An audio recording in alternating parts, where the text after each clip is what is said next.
Hey adventurers, welcome to the crew. I'm Sea Lord Jenda, and this is my Let's Play of Pillars of Eternity. In the last episode, we made our way through the Halls of Silence in the basement of the Abbey of the Fallen Moon, found the way to unlock the gate on the top of the Abbey, and we're now about to head through that gate and find out what the big secret here is. Alright. No interaction necessary, one veil removed. Oh, it's the skull of this giant skeleton. Well, isn't that something? Brigandine.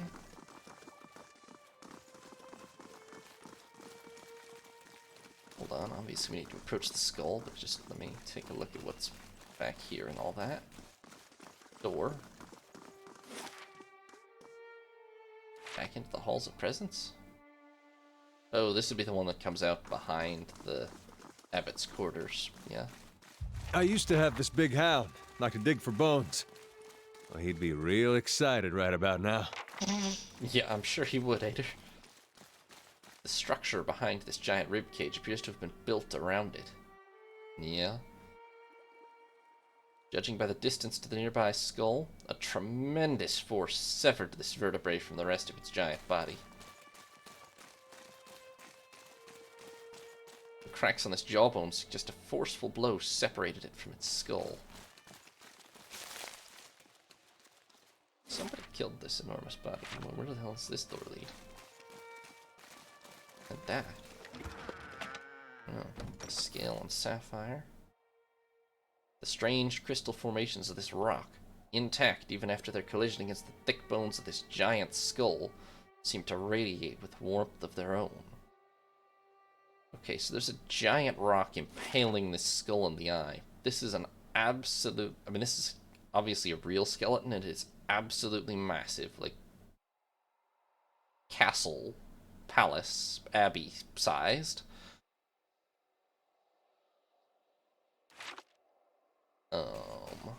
I don't really know what the hell that... Lodged between rows of crystalline rock, a large fragment of metal protrudes. It looks as though it might be possible to pry it loose. Oh, sure, sounds safe. At your touch, the splinter of metal begins to glow orange. Heat surges up your hands and arms and envelops you with such intensity you feel as though you're melting down. Heat spreads to the world around you, turns it orange and then yellow and then white.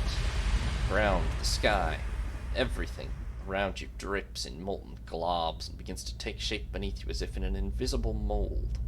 You and the shard are the last things to melt and fall, and your addition to the molten pool completes the shape of an immense hammer. The metal cools as quickly as it had heated. The handle is gripped now by two great leathery hands, and the hammer is cocked back over a shoulder as broad and muddled as a hilltop. The wielder whirls around and heaves the hammer, and you're flying up for what seems like ages into the airless blackness above. As you spin, you catch glimpses of a rock large enough to be a moon. It's close, far too close to the world. The force of the impact shatters hammer and stone alike. The rock is redirected outward, but a section of the front face is cleaved off and begins to fall, splintering apart at the cracks. In 100,000 fragments blossoming outward in all directions, debris showers the atmosphere, trailing smoke and fire. Below, land and sea are far off, but gradually rising up. The largest of the fragments, wide as a city, barrels downward in a fiery cocoon. Its size reduces as the edges immolate, but it won't burn up in time. It lands silently in the distant ocean, sending a column of water skyward, radiating ripples that spread like wrinkles in fabric. Then the sound comes tearing up through the sky. It sounds like thunder. Features are becoming clearer by the moment as you streak toward the earth. You're lodged in an enormous boulder, falling among other smaller fragments that heat and burst around you on all sides. Beneath you, snow-capped mountains rise up, dotted here and there by cities of stone and atra. The impact will be the destruction of all of them. The shadow of your rock fragment is visible now, getting larger by the second.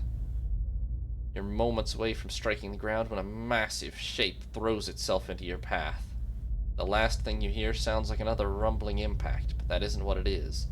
It's a chuckle, relieved, breathless. You hear two words. Made it. Everything goes dark. You open your eyes. The metal hammer fragment has come free, and you now hold it in your hands. It's warm to the touch. The air around you is suddenly turbulent, spiteful. A cold, damp wind whips your face. Salt crystals collect in your nostrils and the creases of your eyes. The floor below you becomes blue-gray and glassy, churning and rolling, and when you fall, you crash through water. Violent waves hurl and spin you. Something slithers around your ankles, seizes you with incredible strength, drags you down into silty depths. This is very good. Oh, Sahwa. When the pulling stops, you're hovering at the center of an endless blue abyss. You can see neither surface nor floor. You seem to be facing downward, but there's no way to be sure. A voice sounds from everywhere at once, and the immense pressure wave of each utterance sends you reeling. Deceitful wretch! Grave robber! You who dig for that which you did not bury, speak! Explain yourself and be judged! I feel like calling the god Andra a wench is not a good way to do things. Look, I'm just looking for a way to defeat the army that threatens my lands. Maybe you bury them in the ocean or something? I forget this ever happened. You seek what is mine! What was rightfully lost! The outburst propels you, sending you end over end. Your actions speak for themselves. The battery opened. The forge ignited. Yeah? You set free souls that hid from me. That stole from me and evaded my judgment. The dwarves sealed their own fate. The forge was meant to be forgotten. Probably shouldn't have left that gigantic castle there then. And now, here you are again, denying peace to the buried. Turbulence around you calms. Silt settles like a slow exhalation, and the vast dark seascape beyond the murk fades in. Rays of light trickle down from far above onto green-gold columns of kelp that rise from the depths and sway back and forth in the current. Fish and mollusks patrol them in groups of hundreds and thousands. The nearest pass you with watchful eyes. So I'm getting the idea that Abydon sacrificed himself to stop a fragment of the moon from hitting the earth, and isn't the legend that Andra dragged the moon down in the first place? Am I wrong about that? I feel like I'm not. So Andra killed Abydon's original body, and then Abydon is reforged into a metal body or something. I mean, I've read all these lore books, but I don't remember them all for sure. So I think maybe there's a cover-up going on here. I wonder if Abydon's new body knows what happened to his original body exactly. So what are the bones of Abydon doing in your temple, Andra? Do not play coy with a god, Watcher. I know you have seen his death.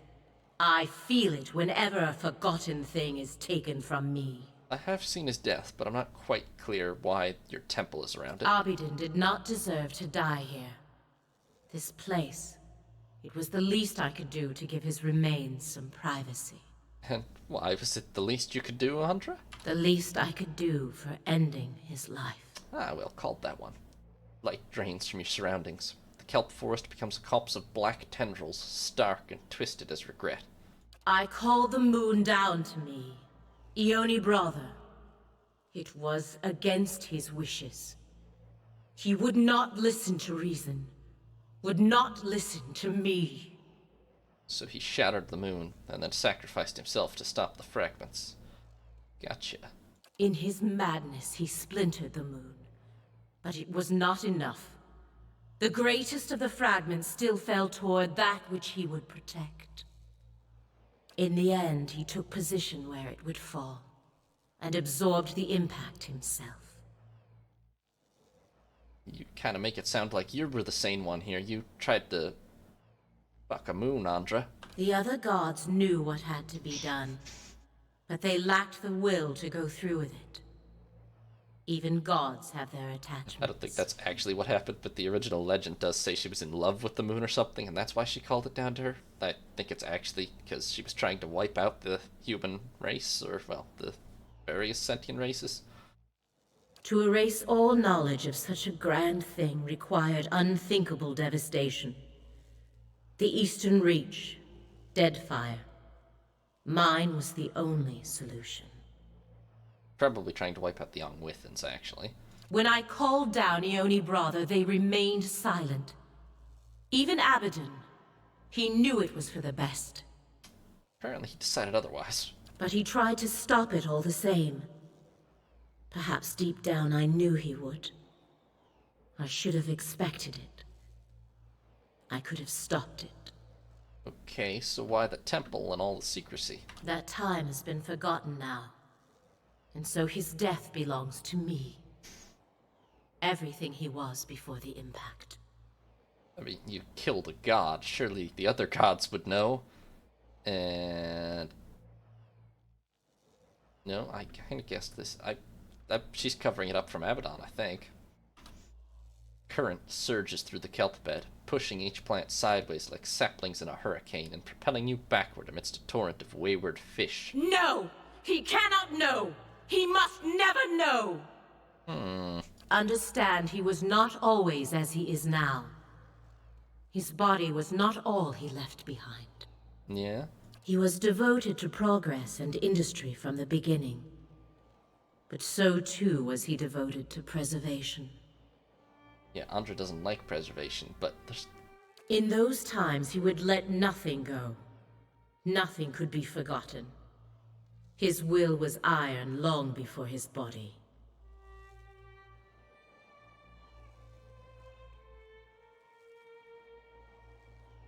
No. Nothing. Sorry. So he's kind of the opposite of Andra in that regard. Preservation as opposed to getting.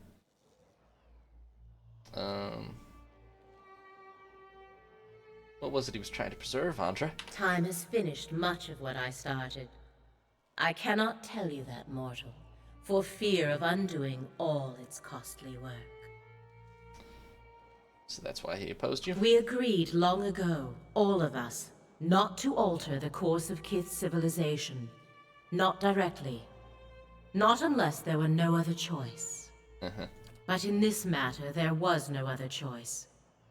He understood that as well as anyone. It was for duty that he opposed it. I was gonna ask if they were mad at Abydon for interfering, but no. They were the ones throwing a moon at Kith's civilization, so I would count that as interference. I would have stopped it if I could. But by then it was too late. You may ask. Okay. Why did we pull the moon down? The great conundrum of a god is how close to become with your subjects. Too far and they lose hope. Too close and your own judgment fails. I guess dropping a rock on their heads is one way to fix that. Yeah. Civilizations are meant to ebb and flow.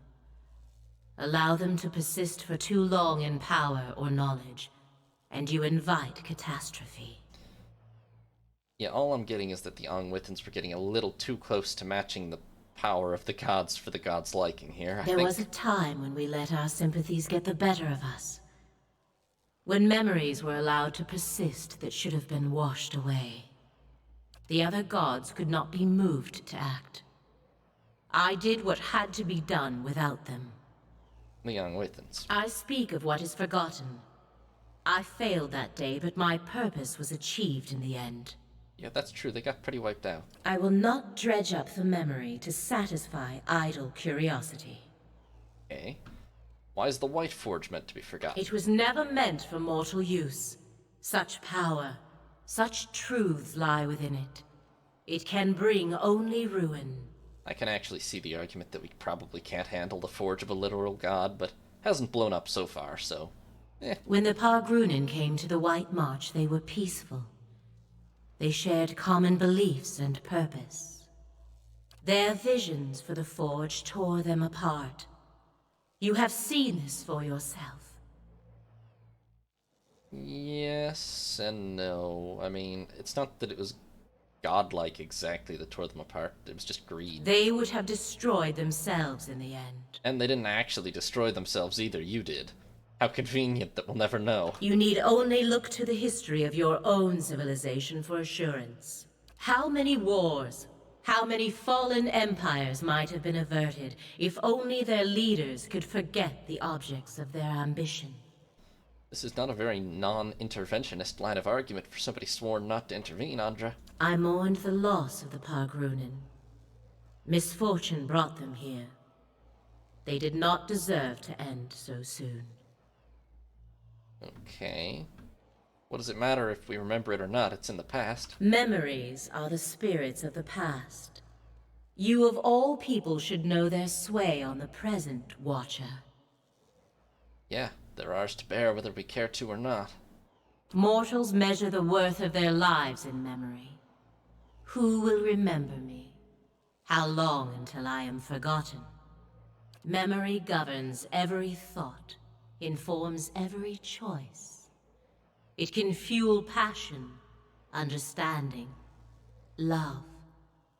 Or it can create obsession, madness. You have seen it plague many souls in your travels. This is true. Consider the old Watcher who inherited unspeakable crimes from birth. Or the young woman who committed herself to Brackenbury for love of things she remembered she had. Or the fisherman whose life became a sentence the day he killed his sister.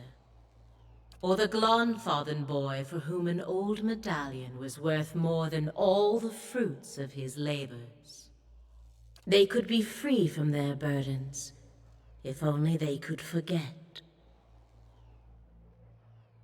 If only it were so easy, Andra. Then you understand the power of an empty slate. Not really. I guess that was a little too positive towards her. The fires of Cold Morn died long ago, yet vengeance still burns in this construct's mind. Yeah, honestly, she probably would be well served by letting go. What is vengeance but a fire fueled by memory that consumes the soul? A fun way to kill time? Alright, devil, pipe down. Cold Morn is not but a memory now. If it no longer intruded on her thoughts, no longer haunted her dreams, she could live a life of her choosing. Yeah, but it's also what shapes who she is now. Gives her purpose. Well, kind of a messed So up purpose, often but... do we confuse memory with identity. But memory is who we believe we were, not who we actually are. Yes, but that actually doesn't change that it's identity, because it still shapes your identity. She would have a different identity now, a more peaceful existence, if she could forget what led her down this path. But I would lose my favorite conversation starter. Okay, Devil, you're a mass murderer, maybe still just... The light filtering down from the surface seems to focus on Manaha. You cast your troubling memories aside when you had the opportunity, and you have found the peace you sought. Why? It's like having scars for wounds you don't remember. Some of her lines are still not playing right. As long as they don't reopen one day, I can live with that. Yeah, see, they might though, honestly. The source of those wounds is long gone. The memory was all that could do you harm. And there was value in the memory despite the harm, I think. Even when problems have run their course, memory can be the stone that sinks you into the abyss.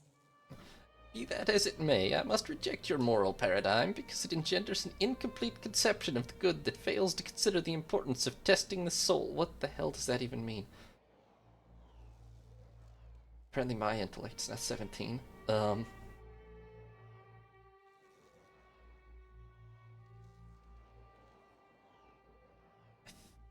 think it's basically saying that what use is it being good if that's never been tested, which makes a lot of sense, actually. Indeed. And what has led you to conclude you know better than a god, mortal? Your supposition that peace of mind is tantamount to the overall good is a flawed premise.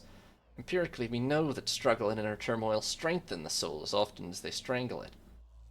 That I understand and agree with. Zahwa nods appreciatively. My master could not have said it better. Okay, well, I didn't say we all had to cut ourselves, Zahwa. This whole party is not. That hardly sounds like an improvement on inner peace. Is that the extent of your argument? No, actually, I submit to you that life is a framework to test the soul, and that an untested soul withers from disease. Consequently, it's better to test the soul in order that it should thrive. If it breaks, it's no worse off than if it were not tested at all. Life is a... That's a bit, It's actually a bit much, but, it is better to test yourself. Your reasoning is interesting, mortal. Perhaps there is something to it. But it is not my will to simply do good. I am role-playing, Bastova. We're a wizard, artist type. Those broken souls that fail your test. Those are the ones I love most. For no other god will have them. What small mercies they ask of me, I will always grant. Okay. Was there something else, mortal? Didn't really come here to debate philosophy with a god. Actually, my question is, the Eyeless, the army that destroyed the dwarves, you control them? What the world casts aside, I take into my care. A thing may be forgotten, but it is never alone as long as I am here. They were lost children, abandoned, fixed on a purpose that no longer had meaning.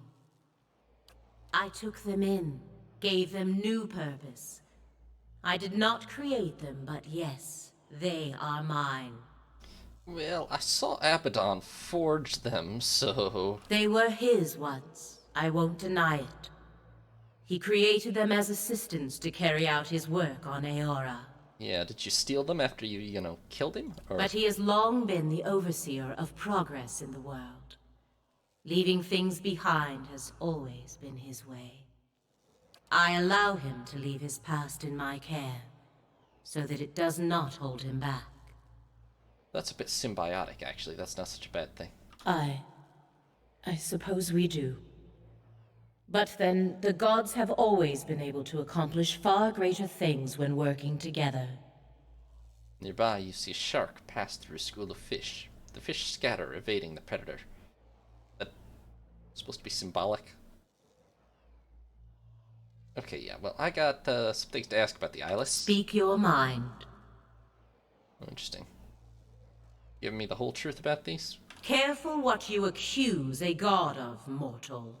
The water around you is suddenly icy. You can feel it sap the heat from your veins. Let me guess, Abydon forgot about the Eyeless, too, because otherwise he might remember how he died. And what if I did, mortal? It does him no harm to forget.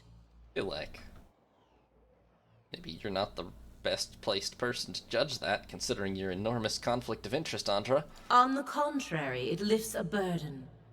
If Abydon remembered, it would threaten the harmony between the gods. Yeah, I feel like it's already a little threatened, but okay. It was not so long ago that conflict between us led to disaster in your world, and the death of one of our number. Yeah. Memory is but an image we create to make sense of the present. It carries no truth or meaning but what we ascribe. A slight alteration to it is a small price to pay for peace.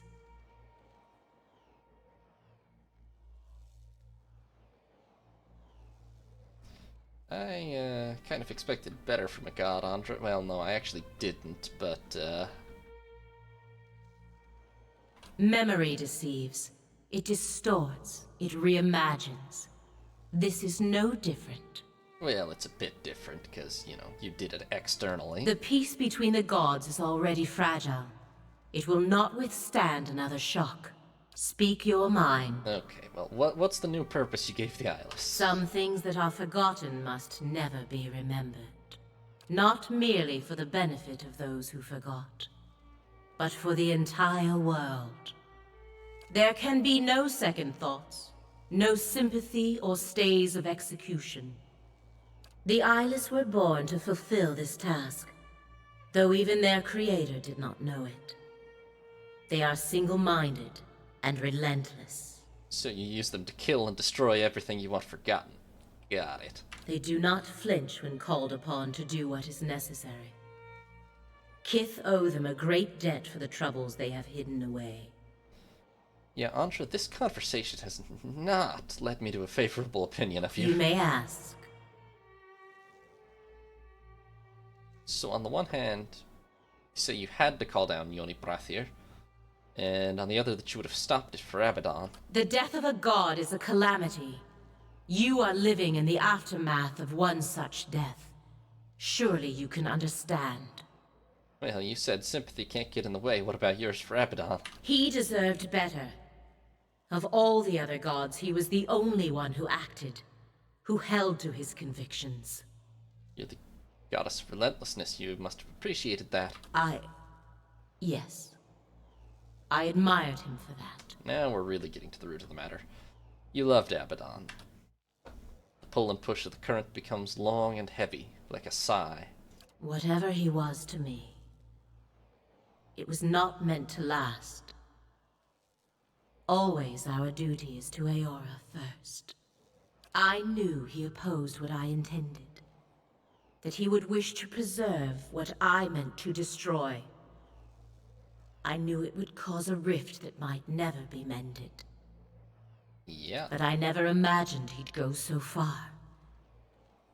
I never imagined it would mean I would never know him as I once did. I'm gonna ask this, but I feel like, it would be extra messed up even beyond what she's already done to try and romance him again while also hiding his entire past. Because it might cause him to remember. That makes sense. No, mortal. Better that we should exist as we are now. What happened once must never happen again. Bad enough that I am cursed to remember it. You may ask. Yeah, alright, so the Eyeless. Could we not maybe use them to destroy civilization? On the contrary, mortal. Their work must continue. Far too much was uncovered while they lay dormant.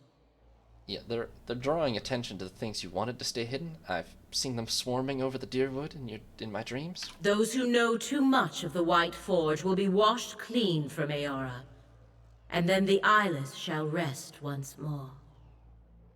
It's a bloody tourist destination, Andra. It's not some isolated tribe of dwarves. There's been visitors from all over the world. They'll tear the whole country apart. It'll never be forgotten. The sea life around you stirs back and forth, agitated, restless. Even if it is as you say, there is nothing that can be done. Well, you're in control of them, so... The Eyeless do not think for themselves. They have only the purpose that is given to them.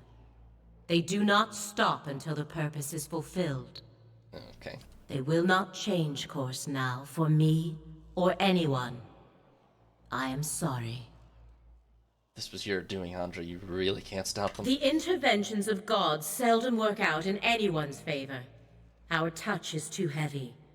The world crumbles beneath it. Ah, the classic, I intervened once to cause this and fucked everything up, so I can't intervene to undo it? It is why we so often enlist the help of mortals. They execute our wishes with greater care. I have done far too much already. The priest said they could be called off. Only if those they pursue are no longer a threat. The Raid Sarens were stopped before they could take the White Forge. In your case, Watcher, you are well beyond that now. And if what you say is true, then the Deerwood is as well. Fine. If you must stop them, then I will. Your determination is commendable. But the eyeless number in the thousands. You will need more than strength or luck. Well, I realize this hasn't been the nicest conversation, but any chance, the god that I'm talking to could help out? I will give you what aid I can. I bade the eyeless to remain hidden when at rest. They are gathered in the hollow of a great rock, splintered from my only brother.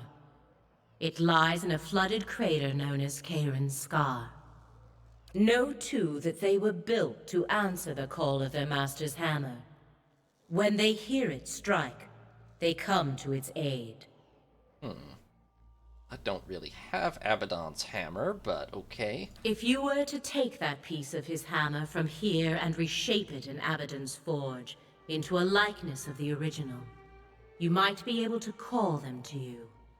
But destroying them would be another matter. Okay, that's an idea at least. I know of one way, but only from the center of the lion's den.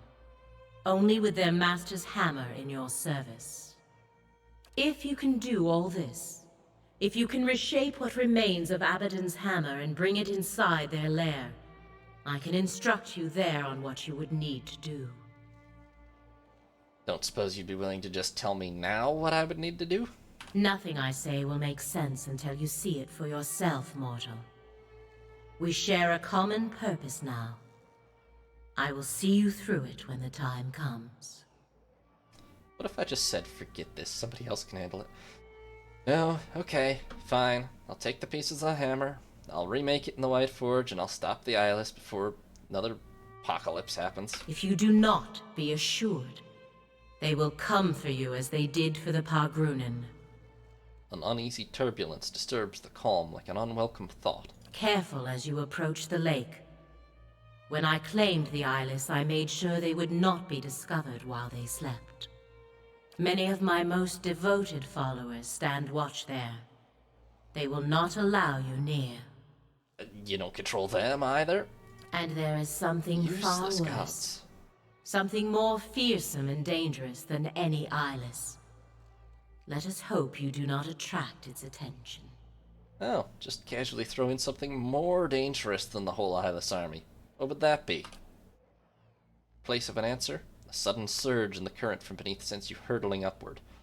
The surface above you approaches fast, shifting and glimmering like quicksilver. You emerge, soaking wet on the stone floor of the reliquary, gasping for breath as if you'd been holding it for hours. Well, that was kind of a productive conversation. Gods, man. They're just not the best conversationalists. I don't know what these two doors... Let me see what this leads to. Oh, I see. That takes us directly to the foundry. That is handy, actually. And then this... Does this just go back down?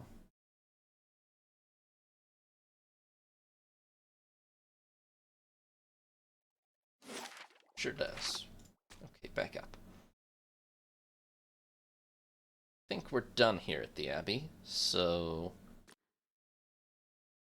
let's get out of here back to the foundry.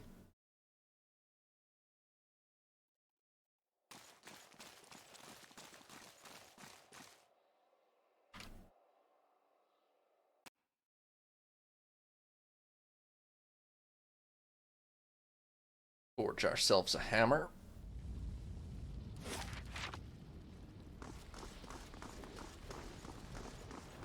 Convenient shortcut for them to throw in, at least. What's in this chest?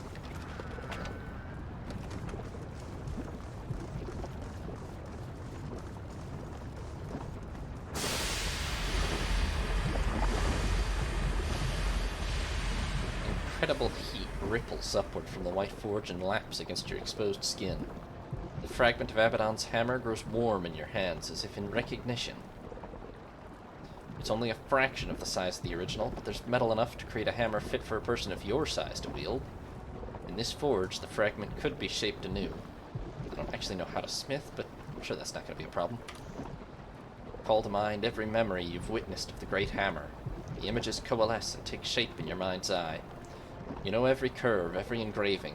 Even as a shapeless lump of metal, you can see the fragment for what it's meant to become. The fragment is slow to heat, even in the White Forge, and quick to cool as you work it against the anvil. Sweat drizzles down your body and puddles at your feet. Your Your arm grows sore with each swing of your forge hammer until you can barely lift it. Minutes turn to hours. As Abydon's hammer begins to take shape, the ring of your own hammer against it takes on a familiar tone, one you've heard in your dreams. With each strike, an image flashes in your mind. It's hazy at first, but it gains detail as the hammer begins to resemble the original. Over time, the image becomes a frozen landscape centered around a crater lake. Eyeless patrol its frozen surface in droves. This can only be the place Andra described, Kairin's Scar. The eyeless pause here and there when you strike and look up, as though hearing the echo on the wind. In the distance, as more details appear, you can see other landmarks. Stalwart, Thurgan's Battery, and you understand where the lake lies in the White March, where you must take this hammer.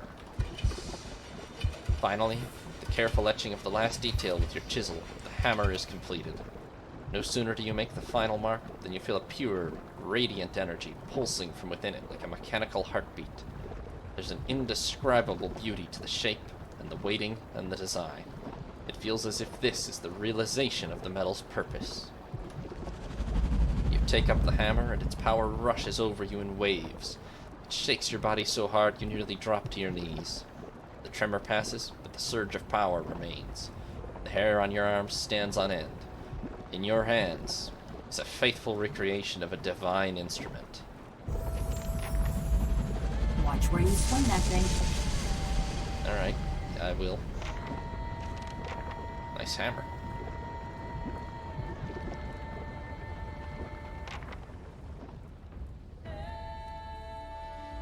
Hey guys, hope you don't mind that I just reforged a god's hammer in your, forge. I've heard enough. The sounds of an argument reach you from the stairs. Darian marches into the room, arms crossed, while Wengra bounds along behind him. This threatens all of us now. Matron Berrigan lumbers after Darian and Wengra, flanked by two stout ogres. She's right. We've got to fight together. You also recognize a Derek following them. His shoulders are rigid and his arms are clasped in front of him. Good of my coalition to assemble itself for me. Wengra sees you and points enthusiastically. See, Darian? He'll tell ya. We can stop him! Well, I just got a god's hammer, so yeah, I guess we could stop him. Tension crackles in the air. Darian whirls and cuts Wengra off with a chopping motion. If he's seen them, he knows better. What's going on? Something killed a whole crew of hunters out in the wood. Tore them apart like dolls, insects. Yeah, they'll do that. Despite his steady posture, his eyes flit and flicker like flies, and his upper lip shines with sweat. Something like the creatures that attacked my fort, perhaps? Yeah, definitely exactly those, to be specific. Berrigan mutters something to her escort, and they snort in agitation. I told ya! All we gotta do is get him in range of these cannons, and then we blast him! She brings her hands together in a loud clap. The cannons might work, to be fair. We don't even know what they are. He shuts his eyes and breathes loudly through his nose. Oh, I know what they are, unfortunately. Everyone turns to look at you. They're known as the Eyeless. The destruction my dreams warned me of. Berrigan's gaze is distant with horror. Suddenly she rounds on Wengra and Darian. And your greed and recklessness have brought them on us all! She rolls her shoulders back and bars her teeth at the two villagers. Rage hangs around her like a musk. Darian and Wengra each take a step back and square off against the ogres. Whoa, hold on. You buddy. burning our village didn't help matters none. Wengra's feral grimace exposes needle-sharp teeth. Hold on, everybody. It wasn't my clan that attacked you. No difference. One ogre stinks as bad as the next. Hold on. None of that matters right now. Darian and Wengra grumble, shifting on their feet and glaring sullenly. After a pause, Berrigan looks back at you. I came to offer my clan's help. The others gawk at her. The White March has been our home for centuries. We'll defend it alongside you. The ogres flanking her grunt their assent. Your aid would be most welcome, matron. She presents an ancient banded horn in both of her calloused hands, holding it out to you. Sound it anywhere in the White March, and 3 of my best warriors will be at your side. Your battles become ours. That's handy. The ogres like me, they just don't like the other humans very much.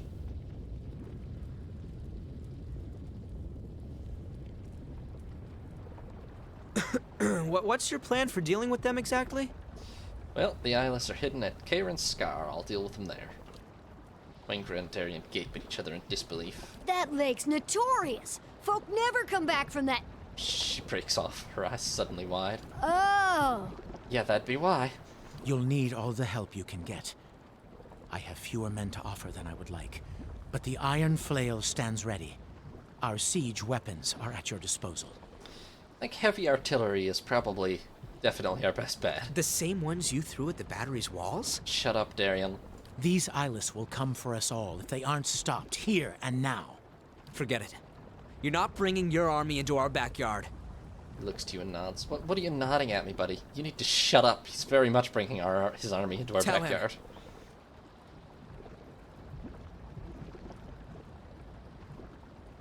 Nope. Derek is totally right. We need to work together. No time to worry about the past. Guess you're right. Won't be anything left of Stalwart if we don't stop these monsters anyway. Looks down at the spot his heel is ground into the grit. We'll assemble at Kieran's Scar and await your orders. Be ready, my friend. It'll be a great battle. And Derek bows slightly and steps away.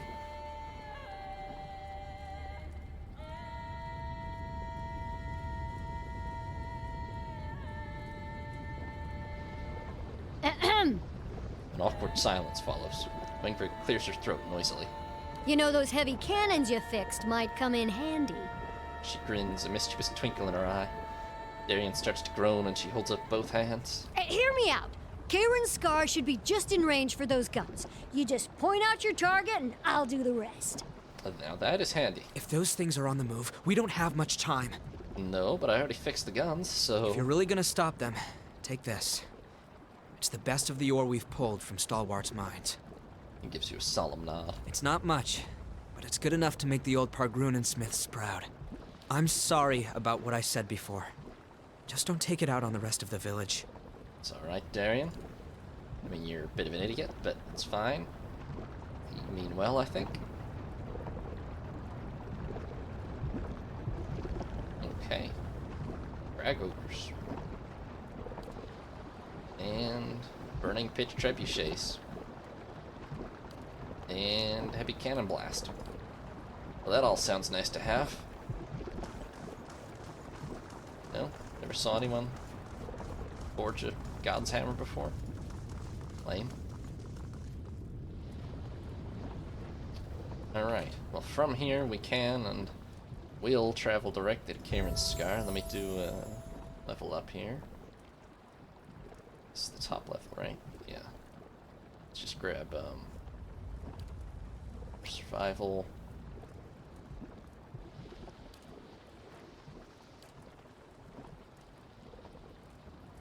I don't know if her accuracy is good or not.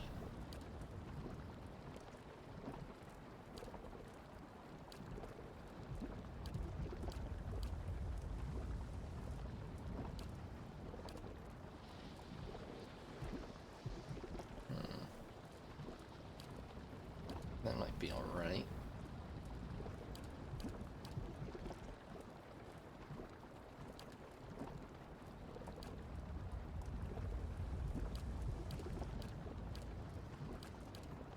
These are all pretty generic. Doesn't use a shield, so...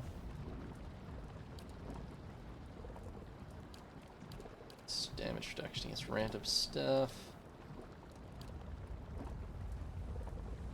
It's not bad, but it's only once per rest. Let's grab this. It's a very barbarian type of ability. Airlock, let's just max mechanics out, basically. I don't think any of these class abilities are that great.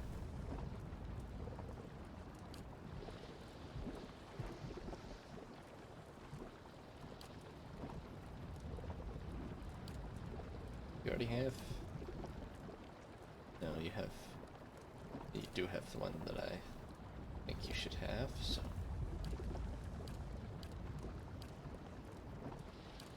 Yeah, he's actually useful.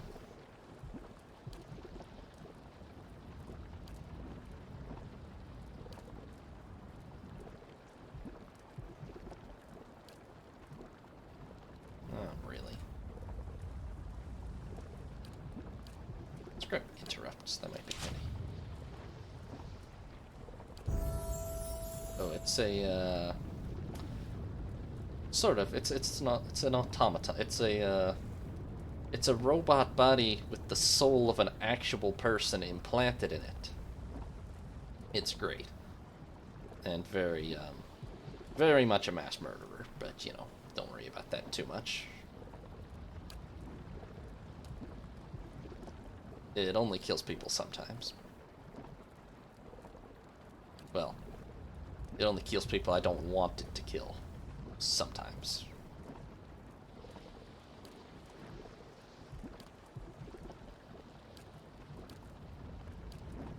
Let's grab this, because this is actually handy to have, I think.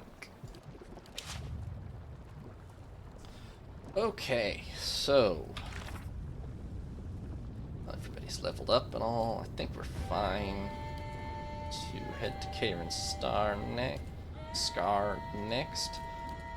But that's gonna be next time. I think I'm gonna leave it off here for today because it's been almost 3 hours and I don't know how long Karen's Scar is gonna take. So thank you all very much for watching. Hope you all have a nice evening. This is Sea Lord Jenda signing off.